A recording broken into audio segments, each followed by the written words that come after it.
So I saw a video recently where somebody was speaking and he said that when we are hurt in the gym, we don't call it gym hurt. But when we are hurt in church, we call it church hurt.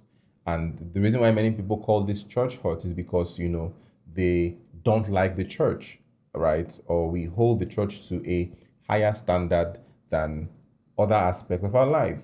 And I understand what you're trying to say there. And there might be some elements of truth there.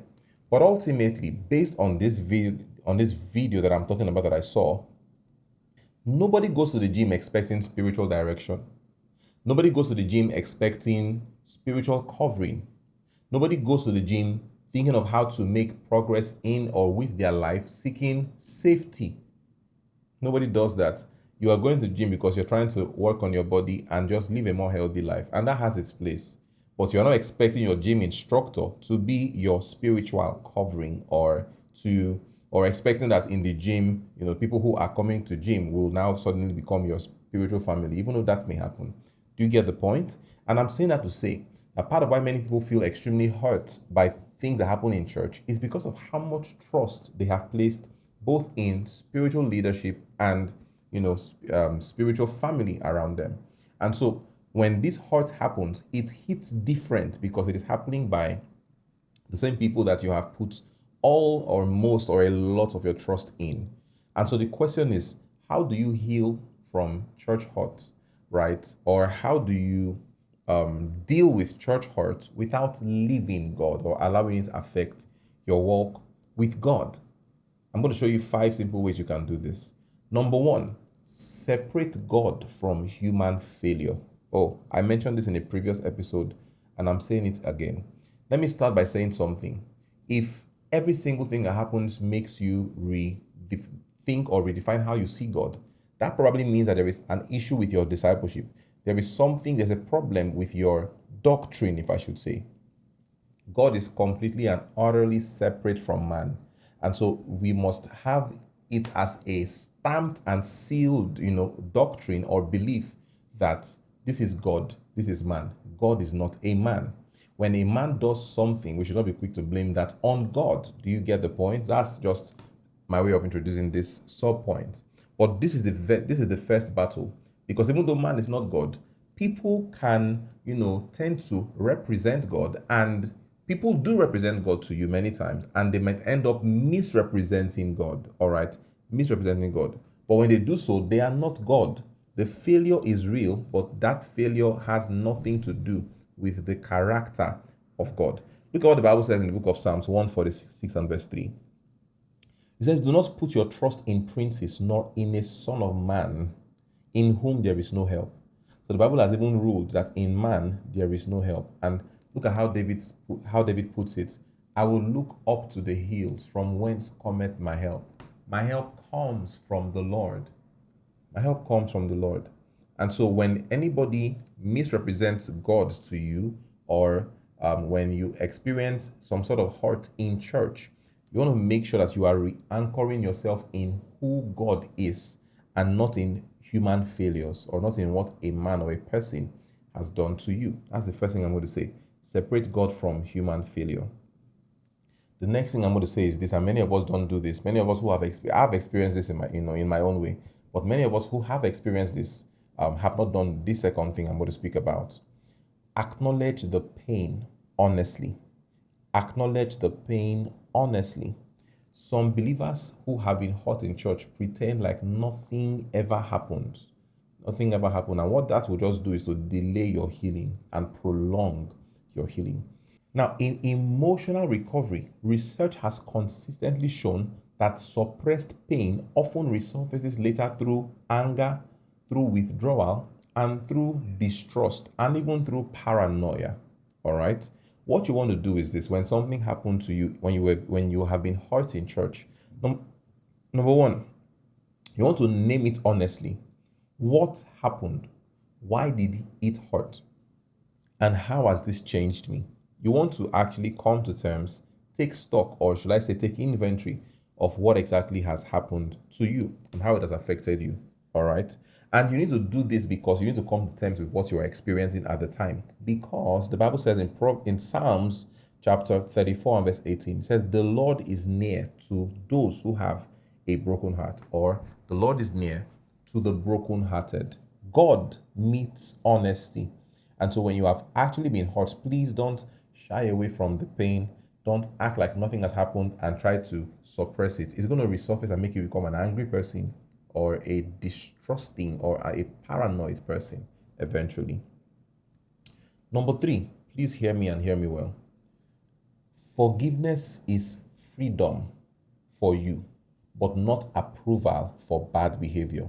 I think much more Christians need to learn what I've said now. Forgiveness is freedom, not approval. Forgiveness does not mean that what happened is okay.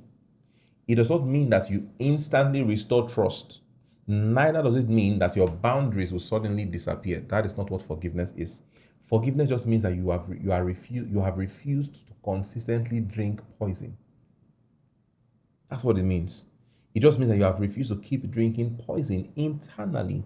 All right. Now, the Bible in Ephesians 4 from verse 31 to verse 32, I'll paraphrase. It says, forgiving one another, even as God in Christ forgave you. That means forgiveness is a must. And this is the burden of the Christian faith. That if we received forgiveness from our Lord, then we are indebted to show that same forgiveness to other people when they offend us.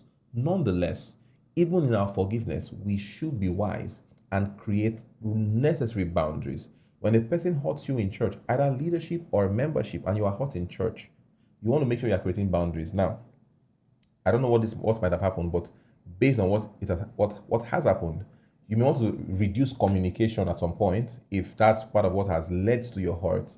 You may want to even cut off communication because, see, there are some extremely difficult people. I'm using the word difficult for lack of better words right now, or for, I don't want to just use other words, in church or let me just say this, there are some wicked people in church. There are some unreasonable people in church. Let me say that.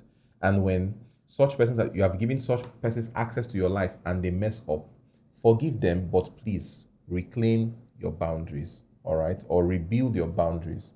Forgive them, withdraw trust. I can't trust you again. If you did this before, I've forgiven you. I genuinely don't hold this against you, but I cannot trust you again. Can't do that.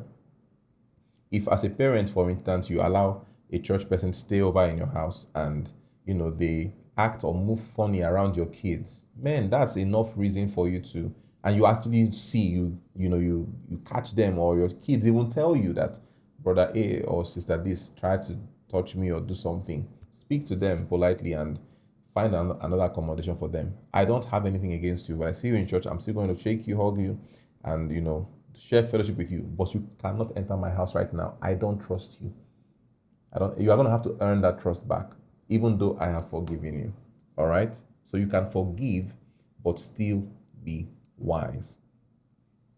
Number 4, please make sure you heal before making the big decisions. Make sure you heal before making big decisions. Pain can distort and will many times distort perception. Pain distorts perception. When you are wounded, everything feels or seems unsafe.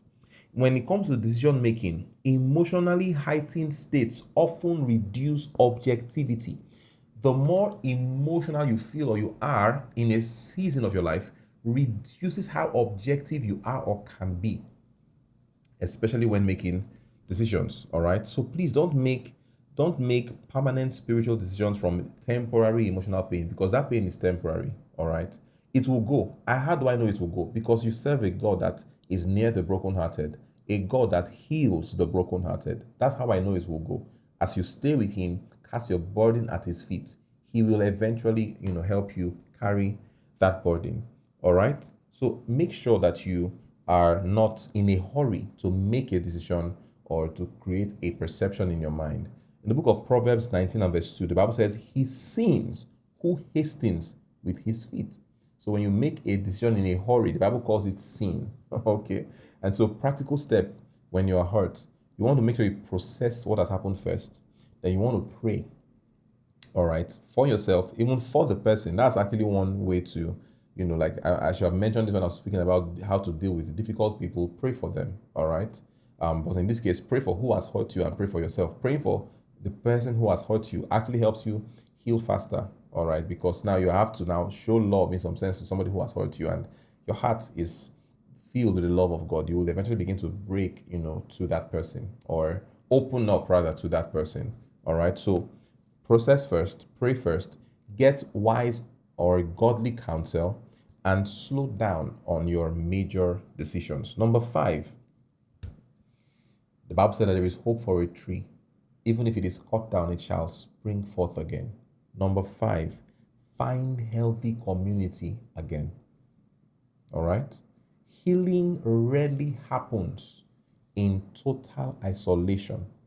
The more isolated you are when you have been hurt, the less likely you are to experience healing. I tell you, that thing you are experiencing when you isolate yourself and you no longer want to be in the gathering of the saints, and you have found some sort of peace being away from the gathering of the saints, that is not healing. That's not progress. I want to promise you, that's not progress. All right. Yes, you may need space, but permanent withdrawal is going to deepen that wound. I tell you. Hebrews 10 from verse 24 to verse 25. I'm paraphrasing once again. In verse 24, it says, let us consider one another. So there has to be physical contact. There has to be community for you to be able to consider one another or another person. Then it goes on to say, not forsaking the assembling. So listen, he does not even say only forsake if you are hurt or if you don't have money, or he didn't give any reason to forsake. He says do not forsake. That means God expects that regardless of what happens to us, we should not forsake the gathering of the saints. So you want to ask God to connect you again, right? Because you have been hurt now, and probably the person or people that hurt you are people that you have put your trust in. You held in such a high pedestal. I've experienced something like that before. I've had somebody who once pastored or mentored me, who eventually scammed me of money. I trusted this guy with my life, not my life, but so much. You get the point. And that happened. I was broken. I called my friends. I was in tears. I didn't think that I was in disbelief for a long time. Even after he had admitted, I was still in disbelief that is this really happening? But you know what? Thank God I still had healthy community. Thank God that I did not give up on God, and he the Lord connected me again, brought me under. He has choice servants. All right, and I found covering again, and I'm fine. I healed from all of that. So make sure that you ask God for to connect you to healthy people or healthier people, safer community and better spiritual patterns. You want to ask God for all of that. What you don't need, listen to me, you don't need perfect people. You just need healthy people. And this is extremely important when you are healing from church hurt. And so in conclusion, how do you deal with church hurt without leaving God? Number 1, like I said, separate God from people's or from human failure. Separate God from human failure. Acknowledge the pain honestly. Don't think that if you acknowledge it, you are behaving like a lesser, man of God, or lesser Christian, or a baby Christian. No, acknowledge the pain honestly. Number 3, forgive wisely. Forgive wisely. Number 4, don't decide or make major decisions when you are still wounded. Okay. And number 5, rebuild healthy community. Church hurt can wound your heart, but it does not have to steal your faith. Let me pray with you. If you're watching this and you have experienced some sort or some level of church hurt before now, I pray that the Lord helps you. The Bible said that he is near the brokenhearted. I pray that the Lord helps to heal you. I pray that the Lord closes the wound in your heart. Let him help you find community again. Let him help you find home again. Let him help you find family again. Let him help you build faith and trust again. Let him connect you to the right people that will help you build a healthy Christian life. You don't need perfect people, you need healthy people. Let the Lord connect you to those who are healthy. And in any way the enemy has taken advantage of your heart to administer a blow to your faith. Right now, in the name of Jesus, we decree and declare that your heart is made, your heart is steadied, your heart is stable, and no weapon formed against you shall be able to prosper. Let whatever the Father has not planted in your heart, every thought, every wrong perception, every wrong belief system that has stirred up or erupted from your heart, we challenge by the power of God in the name of Jesus. Your mind is kept at peace. I see somebody who is going to be watching this video and your mind is always strained all over the place. It's moving from left to right. It's all over the place. I'm praying for you right now. The Lord brings, oh, thank you, Lord. That's the power of God. I know He's a timeless spirit. So regardless of when you watch this, the hand and the power of God will heal you and will touch you. Your mind is healed. In the name of Jesus, your mind is stable and is steadied. In Jesus' name, amen. I want to believe that this has really helped you and blessed you. Tell me what stood out for you in the comment section below. Like this video, share with your friends, share on your status, they will all see it, and share to some specific people that need to watch this. I know that it's going to be a blessing to many people. If you have not subscribed, please go ahead and subscribe to this channel, like this video, and turn on the bell icon so that you're notified every time we drop a new video. And I'll see you in the next one. God bless you.